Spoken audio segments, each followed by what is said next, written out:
Phoenix Wright Ace Attorney came out a little over 20 years ago now, and it spawned one of the most popular visual novel series of all time. But how does the first game hold up today? Let's find out as we go over the history and gameplay of Phoenix Wright Ace Attorney. In 2000, after the completion of Dino Crisis 2, Shu Takumi's boss gave him 6 months to create whatever game he wanted with a small team. Takumi had always wanted to create a mystery series, and thus decided to go with a detective series. In the original draft of the game, Phoenix Wright was a private eye, but eventually Takumi realized that his vision for the game fit more in a courtroom, and work begun on Phoenix Wright Ace Attorney. The game was originally meant for the Game Boy Color, but after seeing the prototype Game Boy Advance, the game shifted to be developed for that. On October 12, 2001, the first Ace Attorney game was released in Japan, though players elsewhere in the world have to wait until 2005 for the game to be released on the DS in English. So, what was the game about?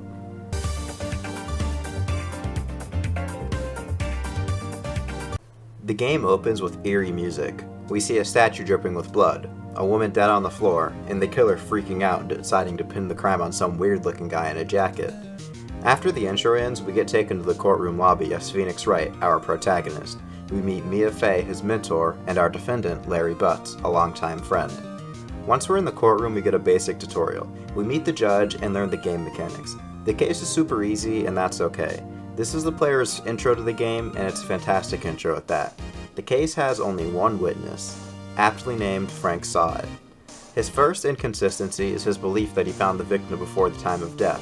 When the player points out this inconsistency, Saw It scrambles, saying that he must have heard the time on the television, but that was impossible as there was a blackout at the time of the murder.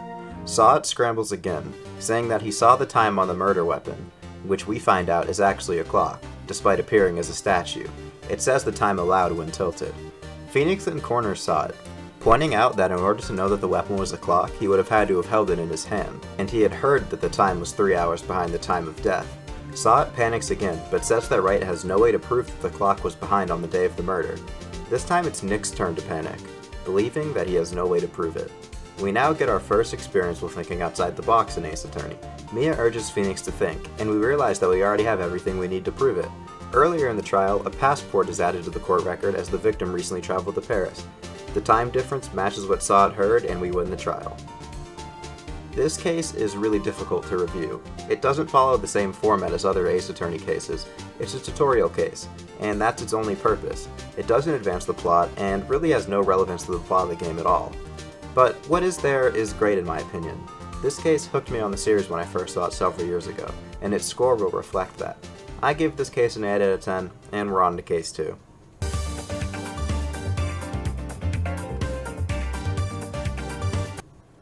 Turnabout Sister sets up the rest of the game. We open with Mia calling her sister Maya, asking her to hold on to some evidence for her. Then we cut to Mia getting murdered. How fun! Phoenix then enters and finds the body, and meets Maya, who is swiftly arrested for the crime because there was a note with her name written in blood. Wonder if this will become a trend. We go to the detention center and meet Maya for real, and she asks us to go and get Marvin Grossberg to defend her. Grossberg says nah homie, so now Maya is screwed. Thankfully, Phoenix is a lawyer, so we take on her case.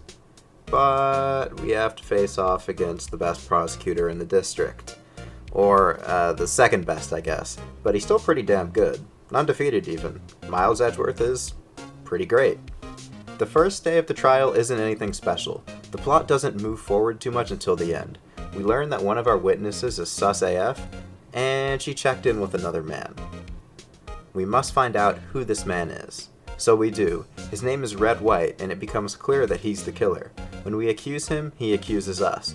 We're arrested, and now we're defending ourselves. Alright, so once we start to corner Red White at the trial, Edgeworth comes up with a great excuse, and Phoenix is stumped. And what will become a trend for the series, Mia Fey, channeled by her sister, literally hands us the evidence to convict him. The day is saved, and Maya becomes our assistant. One note to touch on, Phoenix and Edgeworth apparently know each other, but for some reason they pretend like they don't for the first part of the trial. Okay, so this case is pretty weird. Like a lot of stuff in this game, I can give it a pass as it's the first time they had to write investigations or multiple trial days and whatnot, but it's not that great of a case. Not terrible, but not one I go back to. I think that the idea of a rich person blackmailing and manipulating people could have been used later to a better effect. It's not done that great here. 6 out of 10.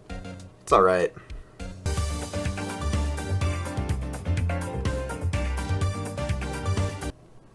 Turnabout Samurai isn't relevant to the plot too much outside of the last day, so I'll go over that. Phoenix is stuck, with seemingly nowhere to go. And we get to one of the funnier scenes in Ace Attorney.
Why would he suddenly help us?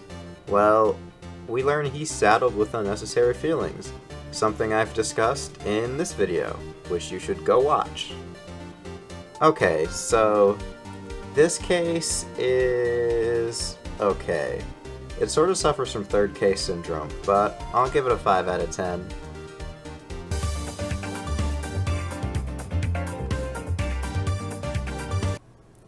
Skipping straight into a short review for this case, because I have a very special Christmas video planned. Goodbyes is pretty great. It's got a great villain, a great plot, and some nice twists as well. 9 out of 10, best case in the game easily, even after the 5th case, which I'm not talking about here. But if I were to talk about it, it'd get an 8 out of 10. So there, now you don't have to ask me in the comments. Oh, and another thing, this game is Edgeworth's game. Sure, I've got a whole video on it which I mentioned earlier, but I bet you haven't seen it, so you should go watch it. The main plot is entirely driven by him and his history. If he wasn't in the game, the plot would be gone. If Phoenix wasn't, the plot would be fine pretty much. And one final little review thingy about this game, the investigations suck.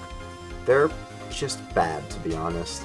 A lot of them drag on pretty hard, especially in Samurai, because the wonder of having the new mechanic is gone, and you run around like a headless chicken the whole time. So, when the game was released, it was acclaimed in Japan. Famitsu gave it a 32 out of 40, which, as far as I know, is a pretty damn good score. When the game came to the States in 2005 on the DS, it was also acclaimed, with companies like GameSpot and IGN praising it.